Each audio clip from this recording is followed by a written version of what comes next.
कबूतर के बेटे कीकी का आज जन्मदिन था। कीकी ने अपने जन्मदिन पर अपने सभी दोस्तों को बुलाया हुआ था। गुड़िया अपने घर में परेशान बैठी थी क्योंकि उसके पास कीकी के जन्मदिन पर पहनकर जाने के लिए शूज नहीं थे। मम्मा, मैं कीकी के जन्मदिन पर नहीं जाऊंगी क्योंकि मेरे पास शूज नहीं है। गुड़िया बेटी, वो आपका दोस्त है, उसने आपको बुलाया है, आपको जाना चाहिए। लेकिन मम्मा, मेरे पास शूज नहीं है, सब मेरा मजाक उड़ाएंगे, मैं नहीं जाऊंगी। अच्छा ठीक है, मैं आपको शूज ला देती हूँ, फिर तो जाओगी ना आप? हाँ, अगर आप मुझे शूज ला दे तो फिर मैं चली जाऊंगी। मम्मा चिड़िया उड़ती है और पड़ोस में कफी के घर जाती है। मम्मा चिड़िया जानती थी कि गोरी कफी के बेटे जग्गू के पास पुराने शूज पड़े हैं। गोरी बहन, आपने एक दिन बताया था कि जग्गू के पुराने शूज पड़े हैं। हाँ हाँ चिड़िया, मेरे जग्गू के पुराने शूज तो पड़े हैं क्योंकि मैंने उसे नए शूज ला दिए थे। कीकी ने अपने जन्मदिन पर गुड़िया को भी बुलाया है, लेकिन गुड़िया के पास पहनकर जाने के लिए शूज नहीं है। आप जग्गू के पुराने शूज मुझे दे दे, गुड़िया वही पहनकर चली जाएगी। नहीं नहीं, मैं अपने पुराने शूज नहीं दूंगा। जग्गू बेटा, वो बेकार शूज हैं, वो आपके किस काम आएंगे? चिड़िया आंटी को दे दे, गुड़िया पहन लेगी वो शूज। फिर जग्गू अपने पुराने शूज उठाकर रानो चिड़िया को दे देता है और रानो चिड़िया पुराने शूज लेकर अपने घर चली जाती है। मम्मा, ये शूज है तो पुराने, लेकिन ठीक है, मैं यही पहनकर चली जाती हूँ। गुड़िया जग्गू के पुराने शूज पहनती है और कीकी के घर चली जाती है। वहाँ सभी छोटे पक्षी आए हुए थे। कीकी ने अभी अपने जन्मदिन का केक नहीं काटा था। सब बैठे हुए थे जब जग्गू ऊंची आवाज में कहता है, देखो देखो, सब देखो, गुड़िया के पाँव में मेरे पुराने शूज हैं। इसकी मम्मा हमारे घर से पुराने शूज मांग कर लाई थी। जग्गू की बात सुनकर सब हंसने लगते हैं और गुड़िया बहुत शर्मिंदा होती है। गुड़िया अपना सर झुका कर खड़ी थी। गुड़िया, अगर मेरे जन्मदिन पर पुराने शूज ही पहन कर आने थे तो इससे अच्छा था तुम ना आती। मेरे दोस्तों के सामने तुमने मुझे भी शर्मिंदा किया। गुड़िया के पापा नहीं है, इसलिए गुड़िया कभी भी नए शूज नहीं ले सकती। देखो, इसके शूज तो टूटे हुए हैं। इसे यहाँ से निकाल दो कीकी, वरना हम सब जा रहे हैं। किसी को जाने की जरूरत नहीं है, मैं जा रही हूँ। गुड़िया रोती हुई वहाँ से चली जाती और उदास मन के साथ नदी पर जाकर बैठ जाती है। इससे अच्छा था कि मैं कीकी के जन्मदिन पर ना जाती। मैंने क्यों मम्मा का कहना माना? मैं क्यों पुराने शूज पहनकर चली गई? सबने मेरा मजाक उड़ाया। गुड़िया रोए जा रही थी और खुद से बातें कर रही थी। तभी गुड़िया को अपनी तरफ एक तेज रोशनी आती हुई दिखाई देती है और सुंदर परी गुड़िया के सामने आती है। गुड़िया, क्यों रो रही हो? मैं हूँ ना, जो गरीब होता है मैं उसकी मदद करती हूँ। क्या आपको नए शूज लेने हैं? नहीं, मुझे नहीं चाहिए नए शूज। मैं अब कभी भी किसी के जन्मदिन पर नहीं जाऊंगी। अच्छा, अब मान भी जाओ और गुस्सा जाने दो, मैं तुम्हारे लिए कुछ लाई हूँ। सुंदर परी गुड़िया को एक चमकता हुआ डिब्बा पकड़ाती है। इसे घर जाकर खोलना, इसमें तुम्हारे लिए कुछ खास है। गुड़िया सुंदर परी से वो चमकता हुआ डिब्बा पकड़ लेती है। शुक्रिया, लेकिन इसमें क्या है? क्या मैं खोल कर देख लूं? इसमें तुम्हारे लिए सरप्राइज है, घर जाकर खोलना। इसमें ऐसे शूज हैं जो जंगल में किसी के पास नहीं होंगे। गुड़िया वो डिब्बा लेकर अपने घर चली जाती है और अपनी मम्मा को सारी बात बताती है। सुंदर परी ने जरूर आपको कुछ खास दिया होगा। चलो हम डिब्बा खोल कर देखते हैं। गुड़िया डिब्बा खोलती है और दोनों माँ बेटी हैरान रह जाती है क्योंकि डिब्बे के अंदर सोने के चमकते हुए सुनहरी रंग के शूज थे और जूतों के अंदर 10 सोने के सिक्के रखे हुए थे। गुड़िया बेटी, ये तो बहुत कीमती शूज हैं, ये सोने के बने हुए हैं। और मम्मा, ये सोने के सिक्के भी सुंदर परी ने मुझे दिए हैं। दूसरे ही दिन गुड़िया की मम्मा अपने लिए एक बड़ा सा घर खरीद लेती है और घर में जरूरत की सारी चीजें ले आती है। गुड़िया अपने सोने के शूज पहनकर बाहर जाती है। कीकी देखो, गुड़िया के शूज कितने शानदार हैं। ये तो सोने की तरह चमक रहे हैं। मुझे तो गुड़िया के शूज सोने के लग रहे हैं। चलो पास जाकर देखते हैं। जग्गू और कीकी गुड़िया के पास आते हैं। गुड़िया गुड़िया, तुमने ये सोने के शूज कहाँ से लिए? हमें भी बता दो। चिंता ना करो, ये तुम्हारे पुराने शूज नहीं है। ये सोने के चमकते हुए शूज मुझे सुंदर परी ने दिए। और पता है, सुंदर परी ने मुझे 10 सोने के सिक्के भी दिए। गुड़िया, तुम तो बहुत अमीर हो गई। क्या अब तुम हमसे दोस्ती करोगी? जब मैं गरीब थी तो कोई मुझसे दोस्ती नहीं करता था। याद है कीकी, तुम्हारे जन्मदिन पर सबने मेरा कैसे मजाक उड़ाया था। कल मेरा भी जन्मदिन है, देखना मैं अपना जन्मदिन कितनी धूमधाम से मनाती हूँ। गुड़िया अपने घर चली जाती। दूसरे दिन गुड़िया का जन्मदिन था। गुड़िया अपने जन्मदिन की पूरी तरह तैयारी करती है। गुड़िया की मम्मा घर को अंदर और बाहर से सजा लेती है।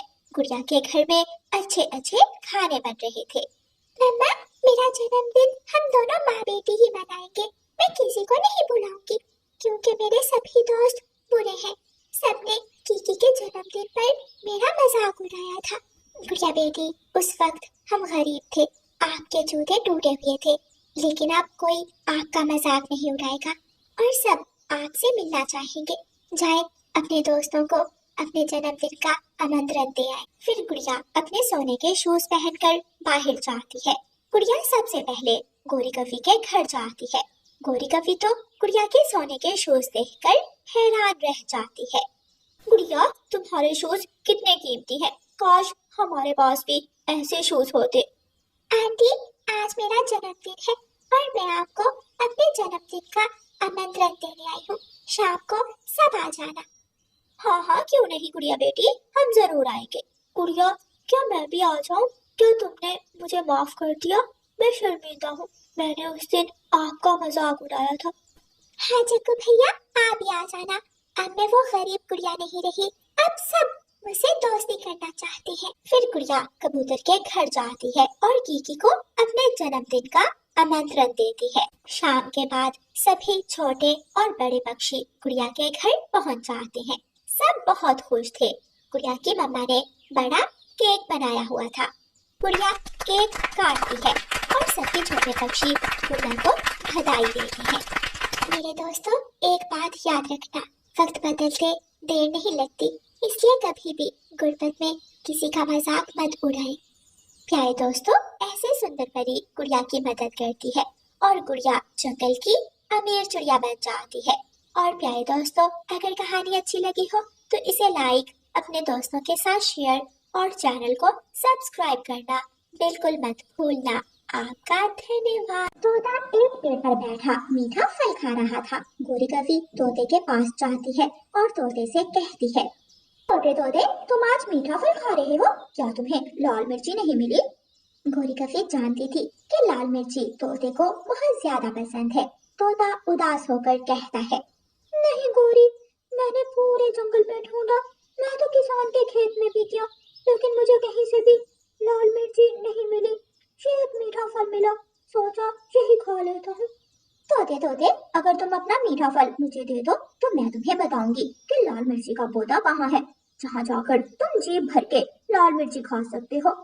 गोरी की बात सुनकर तोता एक पल के लिए सोचता है, ठीक है, लो मेरा मीठा फल तुम खा लो, मैंने कई दिनों से लाल मिर्ची नहीं खाई, लाल मिर्ची खाऊंगा तो मेरी चोंच मजबूत हो जाएगी।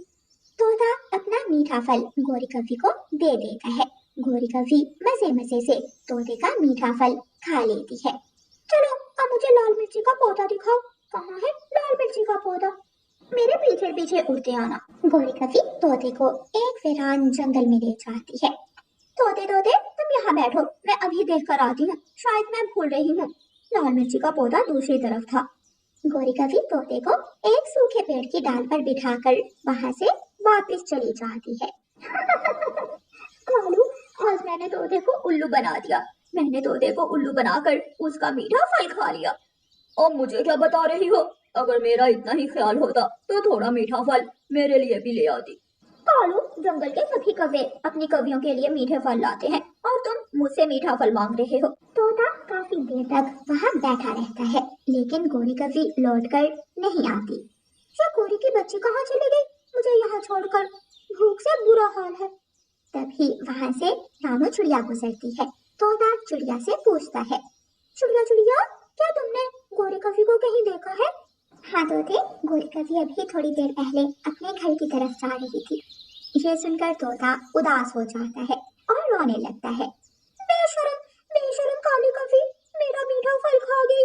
उसने मुझे धोखा दिया, वो धोखे से मेरा फल खा गई और मुझे लाल मिर्ची का पौधा भी नहीं बताया। तोते भैया, कितनी बार कहा है उस काली कभी पर एतबार मत किया करो, वो बहुत धोखेबाज है। तोता उदास मन के साथ अपने घर को वापस उड़ता है। तोता जा रहा था कि उसे नदी किनारे कुछ दिखाई देता है। तोता जल्दी से वहां उतरता है। छोटे पेड़ के पास एक लाल मिर्ची का पौधा था, जो लाल मिर्ची से भरा हुआ था। तोता आंखें फाड़ फाड़ कर लाल मिर्ची के पौधे को देख रहा था। मिल गई, मुझे लाल मिर्ची मिल गई। अब मैं जी भर के लाल मिर्ची खाऊंगा। तोता उस पौधे से लाल मिर्ची तोड़कर खाने लगता है और कुछ लाल मिर्ची तोड़कर अपने साथ अपने घर ले जाता है। गोरी कभी, जो हर रोज किसी न किसी पक्षी को उल्लू बनाकर उसे भोजन लेकर खा लेती थी, आज रानू चिड़िया के पास जाती है। चिड़िया चिड़िया, मुझे कबूतर ने भेजा है। कबूतर की पत्नी बहुत ज्यादा बीमार है, वो दाल चावल की खिचड़ी मांग रहा है। हाँ, दाल चावल की खिचड़ी तो मैंने अभी अभी बनाई है। रुको गोरी, मैं अभी डाल कर देती हूँ। रानू चिड़िया एक डिब्बे में दाल चावल की खिचड़ी डालती है और गोरी कभी को दे देती है।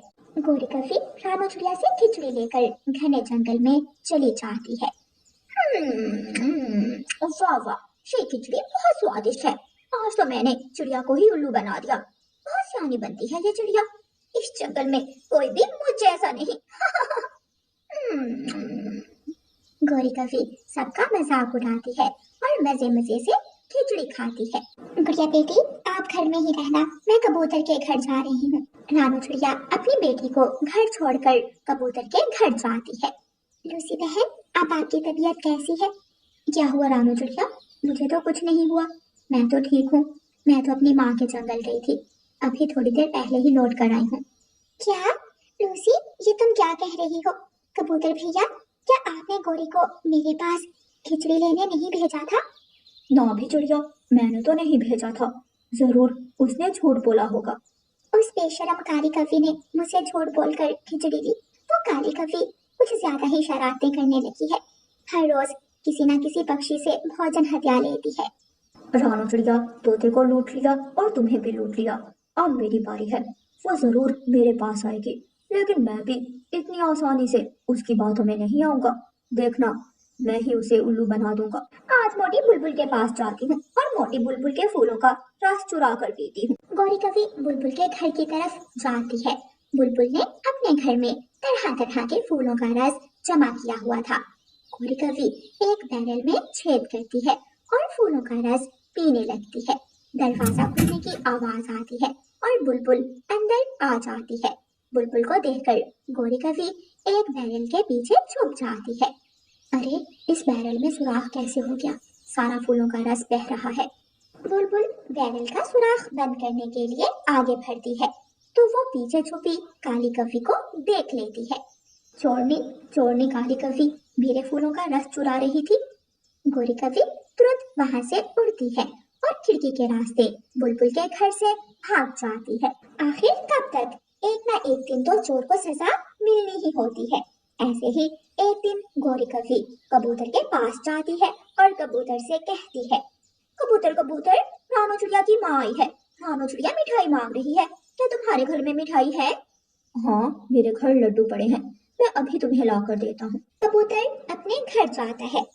लूसी, वो 2 लड्डू कहाँ हैं जो मैं शाम को लाया था? पति जी, वो लड्डू घोंसले में पड़े हैं। कबूतर दोनों लड्डू उठाता है और लड्डू लेकर झाड़ियों के पास चला जाता है। झाड़ियों के पास काले बीज थे जिन्हें खाने से पक्षियों का पेट खराब हो जाता था। कबूतर वो काले बीज तोड़कर उनका रस लड्डुओं के ऊपर लगा देता है। अब पता चलेगा उस गोरी की बच्ची को। माफ करना कवि, मुझे आने में थोड़ी देर हो गई। चलो, ये 2 लड्डू रानू चिड़िया को जाकर दे दो। कोई बात नहीं कबूतर भैया, आपने इतनी भी देर नहीं की। मैं तो लड्डू का इंतजार इससे भी ज्यादा कर सकती थी। गौरी कभी कबूतर से लड्डू लेती है और नदी किनारे जाकर बैठ जाती है। गौरी कभी दोनों लड्डू खा लेती है। लड्डू खाने के थोड़ी ही देर बाद गौरी कभी के पेट में गुड़गुड़ शुरू हो जाती है। उस गंदी आंखों वाले ने ना जाने लड्डू में क्या डाला था, मेरे तो पेट में दर्द शुरू हो गई। गौरी के पेट में दर्द आहिस्ता आहिस्ता बढ़ती जाती है और वो इधर उधर उड़ने लगती है। गौरी कभी जितना इधर उधर जाती उसके पेट में दर्द और बढ़ती जाती। आखिर वो थक हार कर एक जगह गिर जाती है और रोने लग जाती है। मेरी मदद करो, मेरी मदद करो, कोई जल्दी से कबूतर को बुला कर लाए। न जाने कबूतर ने लड्डू में क्या मिलाया था, मेरे पेट में बहुत दर्द है। गौरी कभी छलांगे लगा रही थी। रानू चिड़िया, कबूतर और तोता गौरी कभी को देखकर खूब हंसते हैं। गौरी, हर रोज तुम शरारतें करती हो, कभी कभी हमें भी शरारत कर लेने दिया करो। जैसे आज कबूतर ने तुमसे शरारत की और तुम्हें पेट खराब करने वाली दवा खिला दी। ये सुनकर गौरी कभी बहुत मुश्किल से उड़ती है और कबूतर के पीछे भागती है, लेकिन कबूतर ऊंचे आसमान में उड़ जाता है। नहीं छोड़ूंगी, नहीं छोड़ूंगी, मैं तुझे गंदी आंखों वाले नहीं छोड़ूंगी। पकड़ सकती हो तो पकड़ लो, ऊंचे आसमान में तू मेरा मुकाबला नहीं कर सकती। प्यारे दोस्तों, इस कहानी को लाइक, अपने दोस्तों के साथ शेयर और चैनल को सब्सक्राइब करना बिल्कुल मत भूलना। आपका धन्यवाद।